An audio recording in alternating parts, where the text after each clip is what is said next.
Hello everyone, welcome সবাইকে। আজকে চলে এসেছি মিসলেনিয়াস মেনের প্র্যাকটিস সেট নিয়ে। তো আশা করি তোমাদের প্রিপারেশন খুব ভালো চলছে। তো চলো চেক করে নেওয়া যাক যে তোমরা কোন লেভেলে রয়েছো। তাহলে কোশ্চেনগুলো কিন্তু বেশ স্ট্যান্ডার্ড মানের সেট করা হয়েছে এবং পিএসসি মিসলেনিয়াস মেন দিতে যাচ্ছ, সুতরাং কোশ্চেন কিন্তু স্ট্যান্ডার্ড মানেরই হবে। আর চলো প্রত্যেকেই কিন্তু নিজে প্রথমে ট্রাই করো কটা পারছো এবং শেষে কিন্তু কাউন্ট করে আমাকে কমেন্ট বক্সে জানাবে যে কার কতটা স্কোর হচ্ছে। তাহলে তোমরা কিন্তু নিজেরাই বুঝতে পারবে কে কোন জায়গায় রয়েছো। ঠিক আছে, তাহলে কথা না বাড়িয়ে চলো শুরু করে নেওয়া যাক।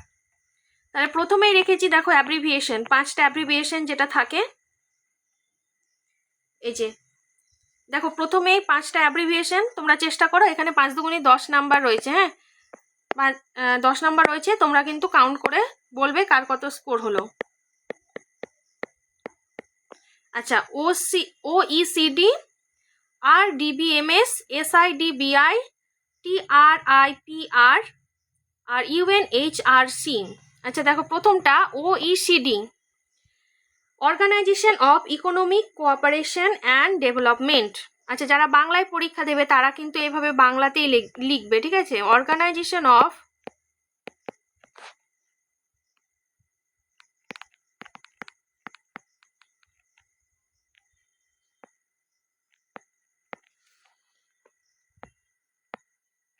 ইকোনমিক কোঅপারেশন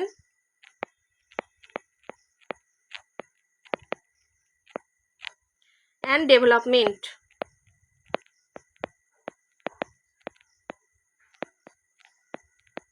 আচ্ছা, এটা গেল 1 নম্বর। তারপরে হচ্ছে RDBMS। RDBMS এর ফুল ফর্ম হচ্ছে রিলেশনাল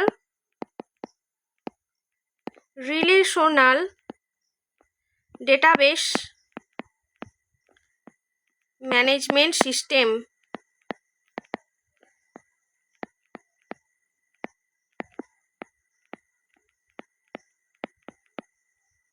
তারপরে দেখো SIDBI, small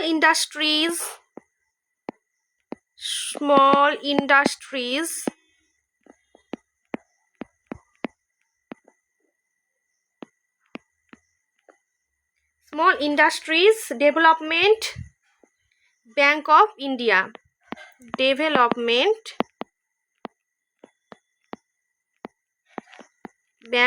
India.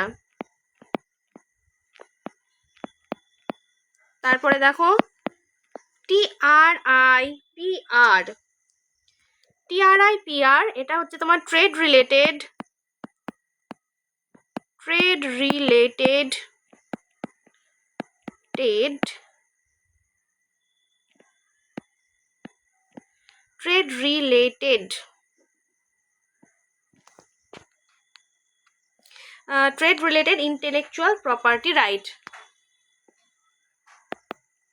intellectual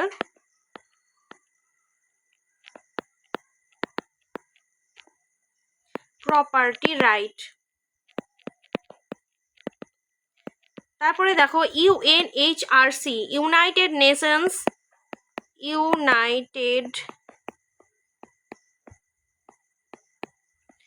Nations human right commission.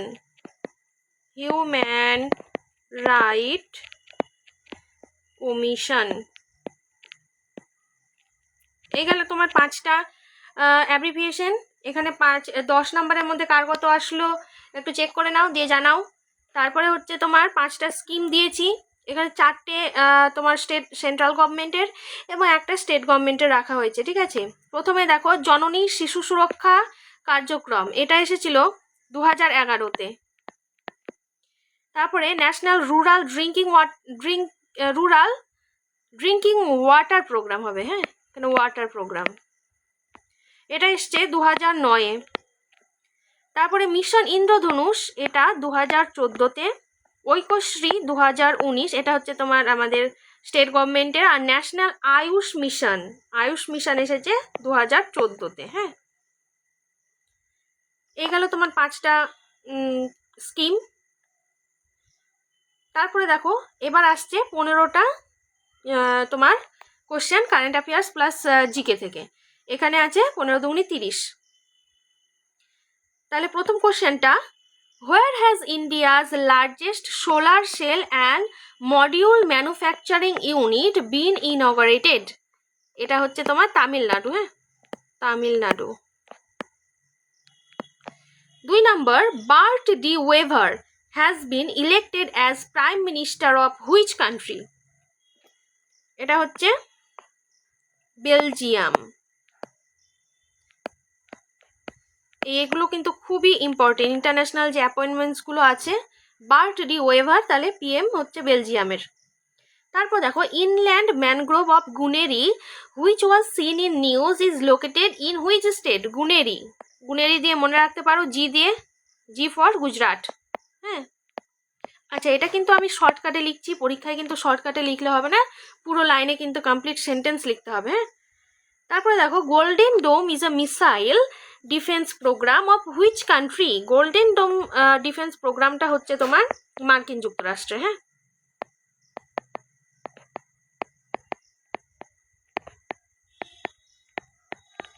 মার্কিন যুক্তরাষ্ট্রের। তাহলে তারপরে দেখো, recently which country has assumed chairmanship of Bay of Bengal inter governmental organisation? Bay of Bengal inter governmental অর্গানাইজেশনের চেয়ারম্যানশিপ গ্রহণ করেছে কিন্তু ভারত। তারপরে এটা গেল 5টা কোশ্চেনের একটা সেট। তারপর নেক্সট আরও একটা 5টা কোশ্চেনের সেট। What symbol represents nirvana of Gautam Buddha? এটা কিন্তু জিকে কোশ্চেন। হ্যাঁ, গৌতম বুদ্ধের নির্বাণকে কোন সিম্বল দ্বারা রিপ্রেজেন্ট করা হয়? এটা হচ্ছে বোধি বৃক্ষ। তারপর capital of which states is called Scotland of the east? তাহলে স্কটল্যান্ড অফ দ্য ইস্ট কাকে বলা হয়? সেটা হচ্ছে শিলংকে। আর শিলং হচ্ছে কোন স্টেটের রাজধানী? সেটা হচ্ছে মেঘালয়। তাহলে উত্তর হচ্ছে মেঘালয়। তারপর, what is the name of India's first pollution control vessel recently launched by Indian coast guard? তাহলে ইন্ডিয়ার প্রথম পলিউশন কন্ট্রোল ভেসেলটার নাম কি, যেটা লঞ্চ করেছে ইন্ডিয়ার কোস্ট গার্ড? এটা হচ্ছে সমুদ্র প্রতাপ।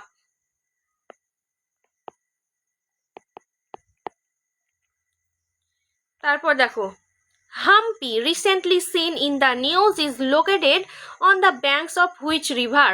On the bank of which river? Hampi শহরটা কোন নদীর তীরে? এটা হচ্ছে তুঙ্গভদ্রা নদীর তীরে। তুঙ্গভদ্রা নদীর তীরে। তারপর, which of the following is India's first national marine park? ভারতের প্রথম ন্যাশনাল মারিন পার্ক কোনটা? এটা হচ্ছে তোমার, নামটা মনে রাখা কিন্তু খুব সহজ, marine national park. Marine national park.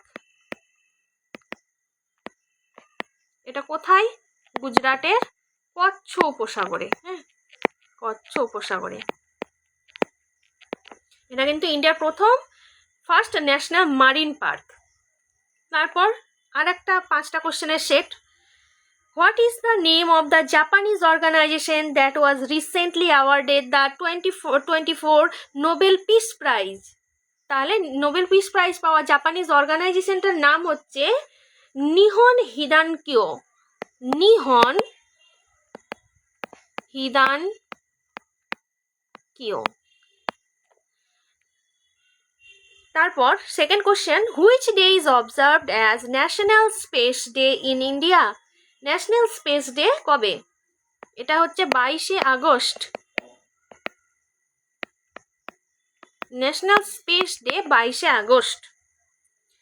Which country won the ICC women's under nineteen টি20 ওয়ার্ল্ড কাপ 2025 টাইটেল? এটা আশা করি সবাই পারবে। এটা ভারত জিতেছে আন্ডার-19 টি20 ওয়ার্ল্ড কাপ। তারপর, what is the rank of India in the climate change performance index 2025? Climate change performance ইন্ডেক্সে ভারতের র্যাঙ্ক হলো 10তম, মানে 10th। তারপর last question, which city is the host of 38th Surajkund international crafts fair 2025? এটা হচ্ছে তোমার হরিয়ানা।